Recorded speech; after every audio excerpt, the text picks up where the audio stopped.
This video is titled "A Vulnerable Conversation About Attractiveness." Let's see what they got. Do you think you're an attractive person? Sorry, that question might have been a bit too off-putting, might have been a bit too direct, but hold on, that's not fair.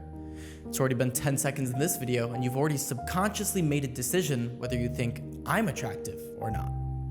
In fact, when you meet anyone, it's one of the first judgments you make of them. So actually, I will ask you again. Do you think you're an attractive person? I know, it sounds crazy, but that term attractive is something we all think about constantly, but no one really ever talks about.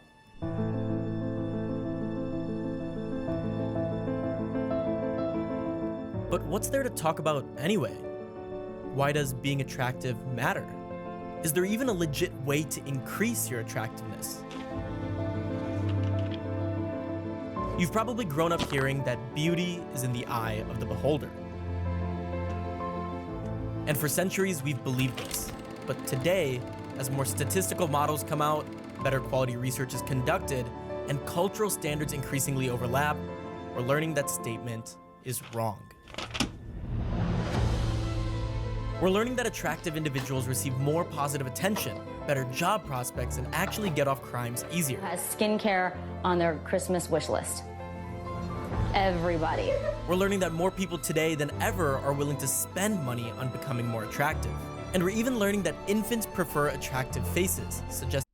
Did he just say that being attractive helps you get away with crimes? Cause I think that's cap. Like what? That's crazy. That beauty is more nature than nurture. Today, we're finding that there is an element of objectivity in attractiveness. So, what are these truths behind what makes someone beautiful? Transparently, this topic was meant to be a one video project back in February, but it's slowly evolved into my biggest project ever because the information is fascinating. Now let's just say like you did take this off. In this 4-part docuseries, I undergo a series of tests and transformations to figure out how to become more attractive, according to science. So everybody has a little drop of fat here, and about here is about as big as an egg yolk. But like any good journey, things didn't go as planned. Doing a yoga class, I get out of my class and I see a 911 text from Tejas that says, "Are you free? I need to talk," which I know is never good. The last 6 months have been the most revealing experiment of my life. All right, first, tell me what you like, tell me what you don't like. Yeah. What was that? That was crazy. Nudity. That was crazy. Ew, man. And he doesn't have a great body at all either. Pause, but ew. It's like that whole line right here. People are going to notice you once you walk in the door. Judges, you will rank how attractive their follow-up questions I'm are. going to selectively remove the fat from these areas. So, without further ado, welcome to How to Become More Attractive Scientifically.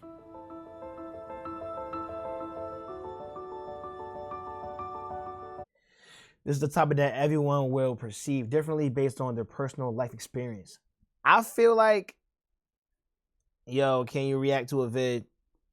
Yeah, I can. What kind of video you want me to react to? I feel like beauty is a standard that was put upon us by like different countries. You feel me? Like I feel like it's different for different places. I feel like the standard of beauty is different. Like European beauty standards and our beauty standards, I think are like different, but maybe we just base them off of what the world says is pretty. Like example, when the world say that people that are fatter could be attractive as well, then you start thinking, well, I know some fat girls that are cute, and you just run with that narrative like, oh, fat girls be cute, these bodies don't be hitting.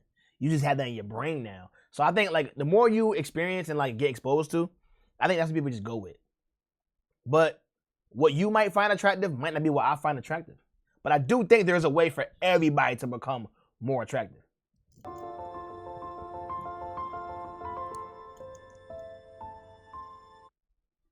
Remember that everyone has their own insecurities, privileges, and most importantly, everyone is dealt a different hand at birth.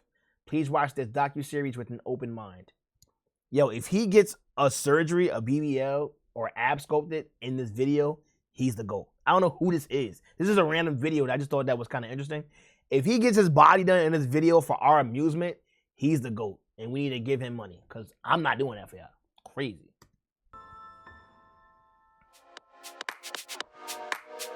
Jordan, what's your least favorite thing about Belko? Oh my God. Oh, fuck. Constantly, his hair is way flowier than mine. Okay, I have another question. If you had to rank yourself on a scale of 1 to 10 and how attractive you think you are, what would you say? Matt, you go first. This was a question that my freshman year dorm friends asked each other on the very first night at Welcome Week. Yeah, wild times. I remember the question went around the room. I don't know, like a 7, I guess? How the hell do you even answer something like that? You answer too high, you sound cocky. But if you answer too low, you sound not confident. I'm an 8. 8.4. But worst of all, let's say you are attractive and answer too low. Man, do you seem like an asshole. Okay, Tejas, your turn. Short answer, a 6. But I guess it depends sometimes. What does that mean? I think a 6 is solid. I think if you a 6 out of 10, I think that's solid, yo. 6 out of 10 is not that bad. I think 6 and 5 out of 10 is like average at best. Like average at best. If you over a 6 and a 7, like you an 8, bro, you should be a model, bro. You should be a model. Come on now. Today is December 31st, 2019. Growing up, I was always the tiny, nerdy kid. So 7 more hours and it's the start of the new decade. I was a 5'6" and 115-pound ball of joy for sure. But I remember always being labeled as cute and like a little brother. So we are here from our official sponsors. And although I embraced this by putting on a show of being a confident guy, Fuck that, Vince. looking back, I definitely had my insecurities. What up, guys? You know, we're just doing our thing. Just don't line in. You'd see people like my friend Daniel, who was a varsity basketball player, have girlfriends since the 6th grade. And in the back of your head, you question, We're here. how the heck is he doing that? So I think Starbucks, my smiley personality, and those around me. And oh man, don't even get me started on the fear that would arise the weeks before homecoming. Documentary? Finding a date? So what am I doing here? I always felt like if I could sit down and talk to a girl, I was pretty good. I had some charm. But again, it's if I could. Alright, we're here with Vicky. Vicky, what do you have to say on the vlog? But not only did my size and stature play a role, but you also start questioning things when you're one of the darker looking fellows walking around in a pretty white. One, he ain't that dark, so we're not about to act like he black. One. Two, what I do think is height and weight does play a part on attractiveness. Not gonna lie. I think people who are taller, they are perceived as more attractive in general because it's just hard to be tall. I think people respect things that are hard to do. Like if you got a good body, people think you're more attractive because it's hard to do. Everybody can't just do it. Just like everybody can't dunk a basketball, everybody can't just have abs overnight. So it's hard to do, so it's respected. So, when I say Even it for girls, too. depends, what I meant was, Sometimes I feel good about myself, but most times I feel like I dock myself because of my physical looks. Sometimes I can feel like a 7 or even an 8. But most times I feel like I see the look in someone's eye and feel like a 3. But what are we talking about? This is crazy to say out loud. Vince, what class you got tomorrow?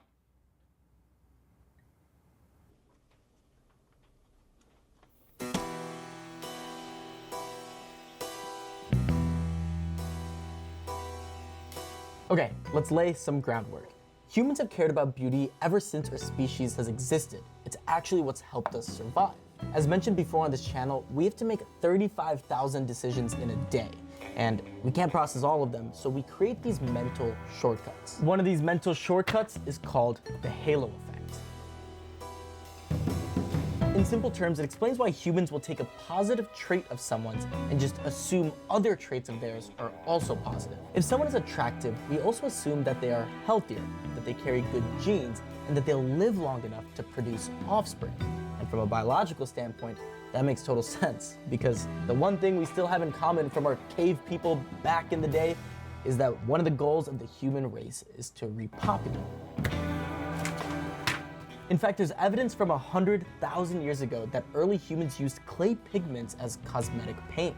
And some prehistoric sites even show skeletons next to ivory beads, suggesting that even the earliest humans focused on looking beautiful. So back in February, when we first decided to research this, we came across this organization called Coves. They have this incredible YouTube channel and a bunch of articles that list rules on what makes someone more attractive. And before all this, I never saw beauty in that way, that there's actual actions we can take to make us objectively more attractive. And the more I looked into this, the more I realized that this isn't a new phenomenon. In fact, the conversation today around attractiveness is roaring.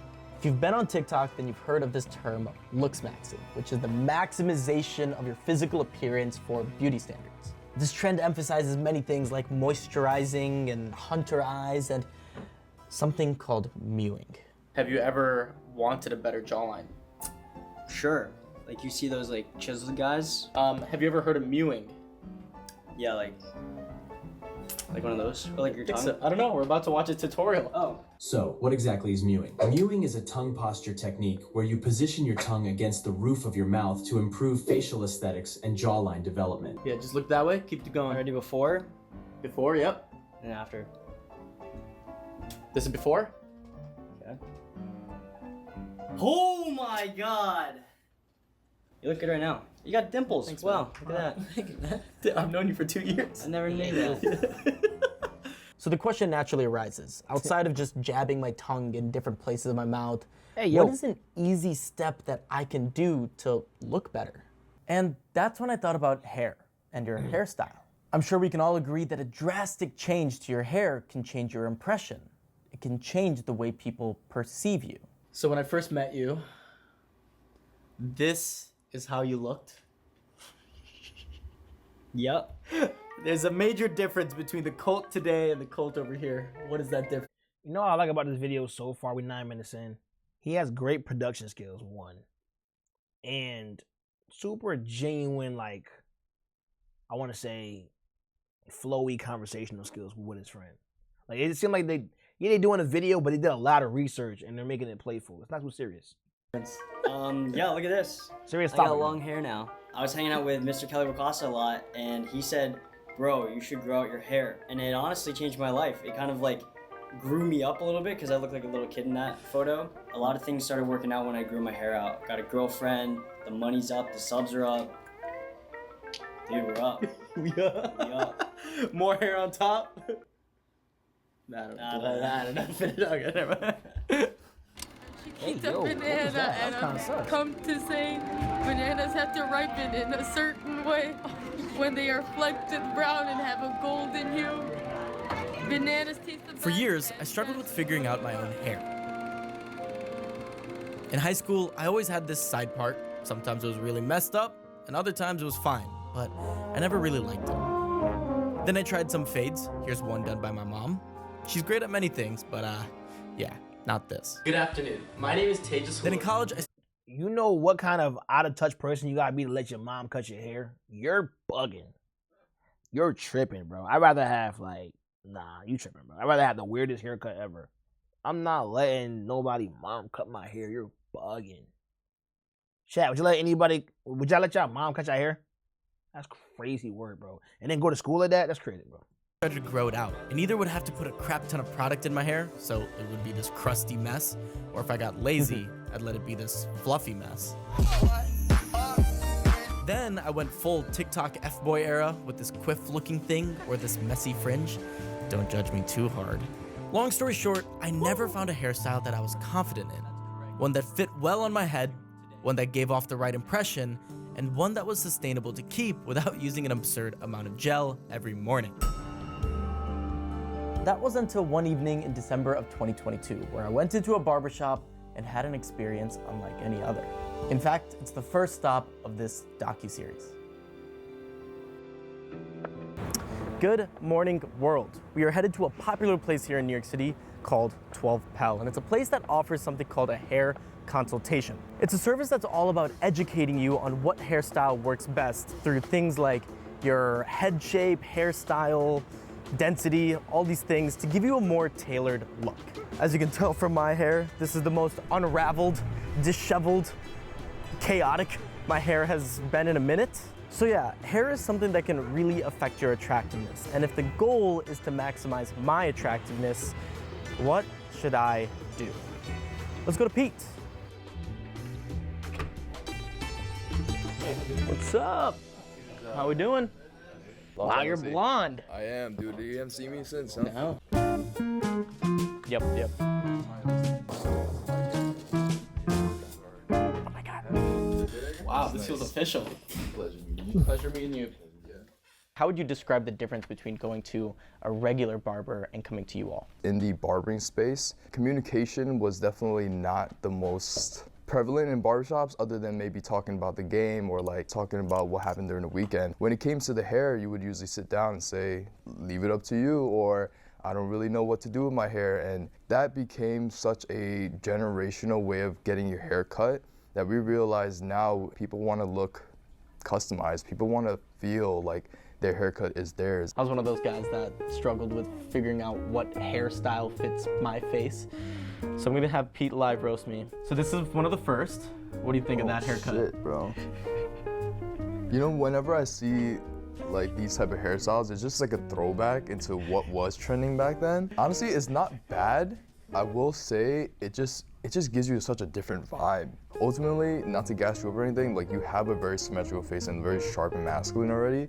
So most hairstyles work on you. This just is not your vibe anymore. My hair doesn't naturally like the side part, so it's taking a lot of like goo and just going.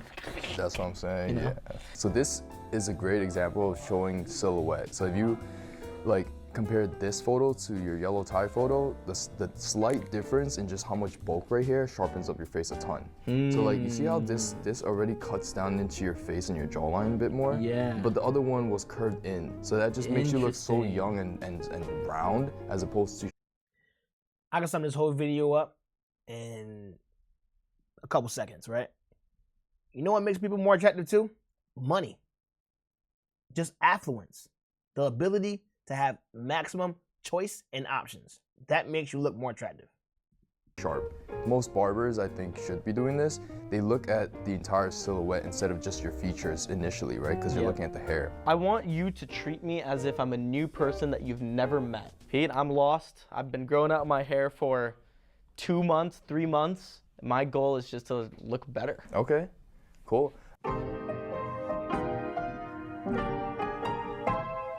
First time client, I always try to make sure that there's like a little bit more of a goal established here, right? It doesn't even just start from the second you sit in a chair, like it starts from the second you come in. I look at your outfit, I look at like, do you have tattoos, what type of accessories do you wear? Because that gives me a good idea on like what type of look that you've been exposed to and also what look makes you feel confident.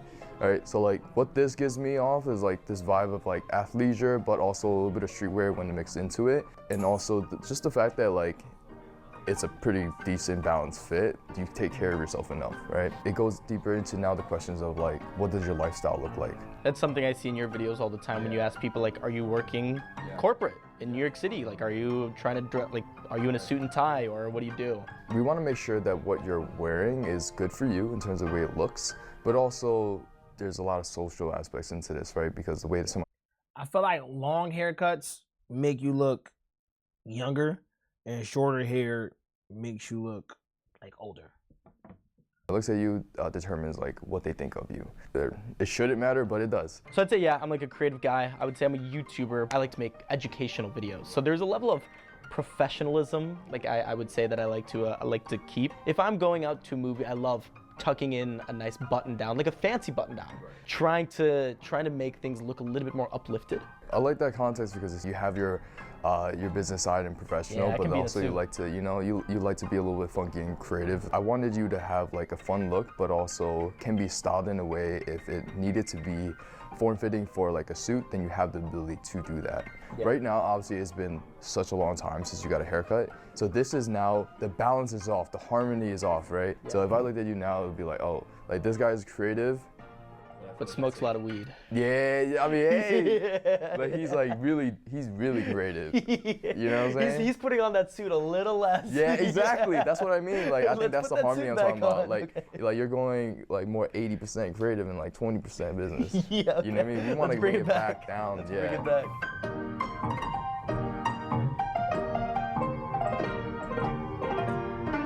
Are there any objective rules to how hair can affect someone's attractiveness? The number one thing for me is making sure that the haircut is well balanced to their face shape and also working with how their hair type is.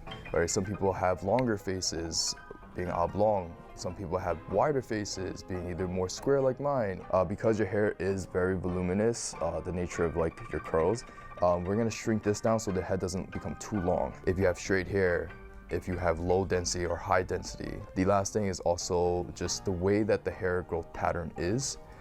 Completely changes the way that you would just cut it down to make sure that it lays properly, going back to silhouettes and also how it frames your face. I think it's interesting too, like I always do this, where if I just, like from my front framing, if I... Not gonna lie, I feel a little rage baited, not gonna lie. Cause when I see him do the ab sculpting junk, like in the intro, I thought we about to really see him like transform his body for real. And now it looks like we did orders to watch him get a haircut. Not gonna lie. This is gonna effectively piss me off, I'm not gonna lie. Just covered something cool, but it happens soon. And like, this is the frame. I feel like I look way different. Your eyes immediately gravitate towards the top, or at least where it's most heaviest, right? But when you have this kind of framing out this way, guess what? Now the silhouette, it goes down to your face or the entirety of everything, because this now connects into the space. Harmony, silhouette, balance is all kinds of similar things for me, but you want it to be harmonious between your hair type, your face shape, and also like your own personal goals, so yeah.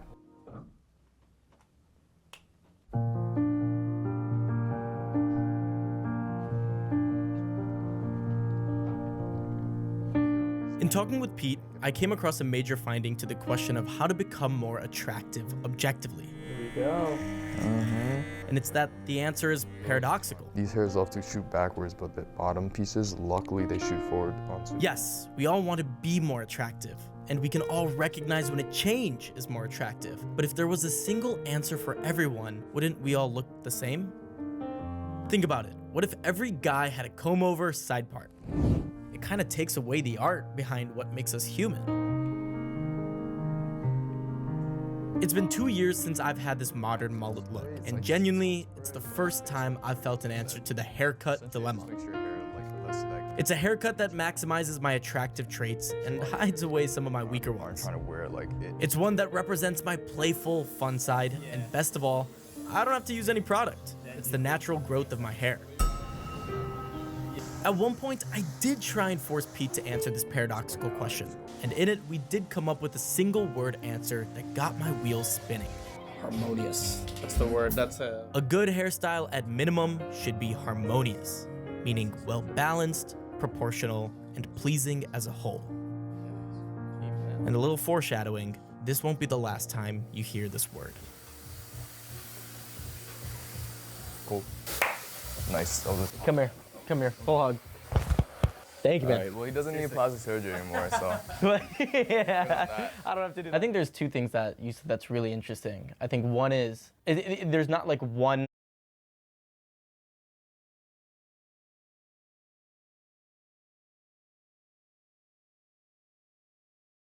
answer to everyone. It's like how anyone wants to be presented is the first question you always ask first, and then to that answer, what are the steps to take? Right. And then two, when it comes to haircuts, you're right, it's like most of your face is like fixed, right? It's literally to your bone. And the one thing that can change is your hair and how much it can affect the silhouette and like how you basically add to that overall impression someone wants to make. Throughout this whole experience, there was one line that Pete said which really stood out to me. There's a lot of social aspects into this, right? Because the way that somebody looks at you determines like what they think of you. It shouldn't matter, but it does.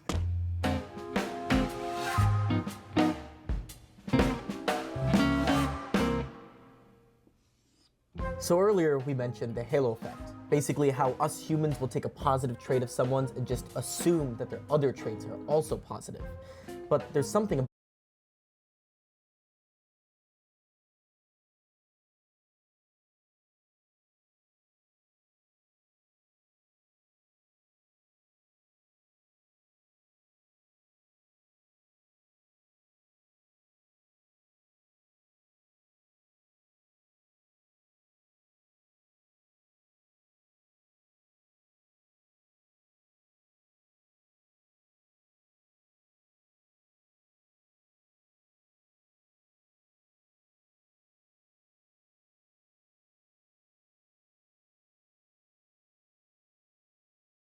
it that we didn't mention yet, and that's how we perceive someone also affects how we treat that person.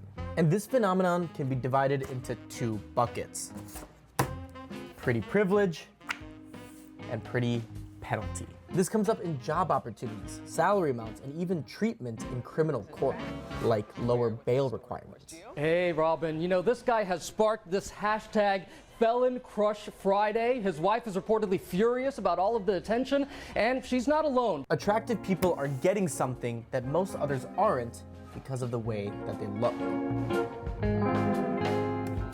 There was a study where 60 students were given an envelope of 3 faces. One that was deemed attractive, one that was deemed average, and one not so attractive.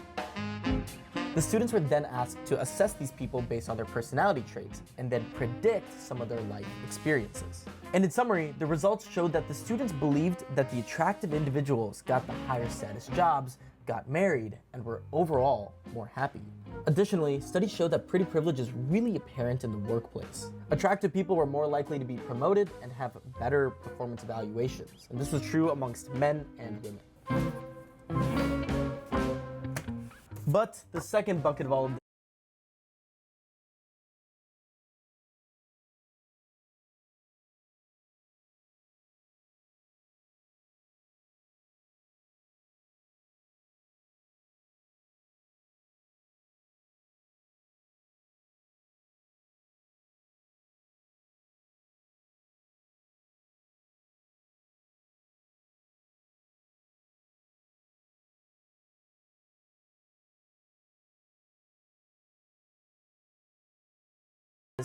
is pretty penalty. Surprisingly, being attractive can actually be a disadvantage. For example, research shows that attractive people may be seen as more vain and less modest. Also, crazy fact, studies showed that women perceive attractive men more likely to have an STI. But, what is it? But doesn't diminish their willingness to engage in protected or unprotected sex with those men. There are down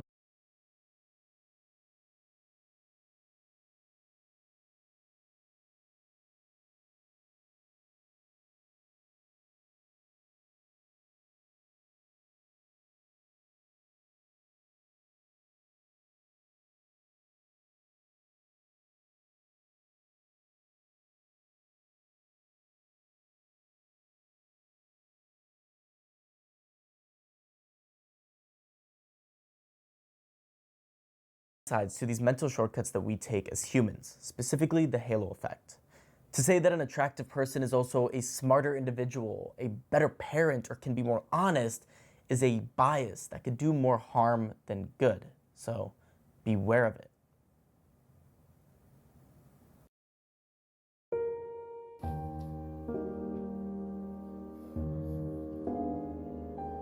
If you had to rank yourself on a scale of 1 to 10 and how attractive you think you are, what would you say? It's an uncomfortable question, but we now know that how attractive you are matters in the world we live in.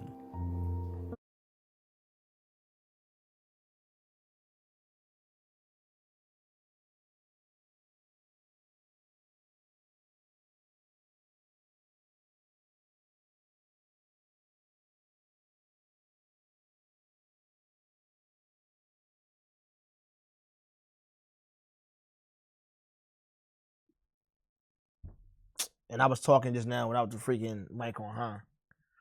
Damn, y'all probably missed all of that what I was saying, man. That's crazy. Yo, long story less long, all I was saying was, look, gang, either you're attractive or you're not, but all that's up to a lot of it is physical. A lot of it is how you're shaped, how you smell, and attitude. You can be someone that's not that attractive but have a really good personality. People will give you a chance a lot of the time. This video wasn't the best representation of what I thought it was gonna be, and he didn't even get surgery. This is all like clickbait and shit. So, not jacking it. To me, this video kind of sucked. Not gonna lie, and I learned nothing new. I learned not one thing new at all, and he didn't do anything to get a haircut. So I feel like the budget for this was just low as fuck. Terrible vid, in my opinion. No shade to him, and I'm not gonna watch no more of his videos. I'm not gonna lie, but. If you like this video, click this one over here or click that one over there. You can get to the next one. Everybody on YouTube, I'll see y'all next time.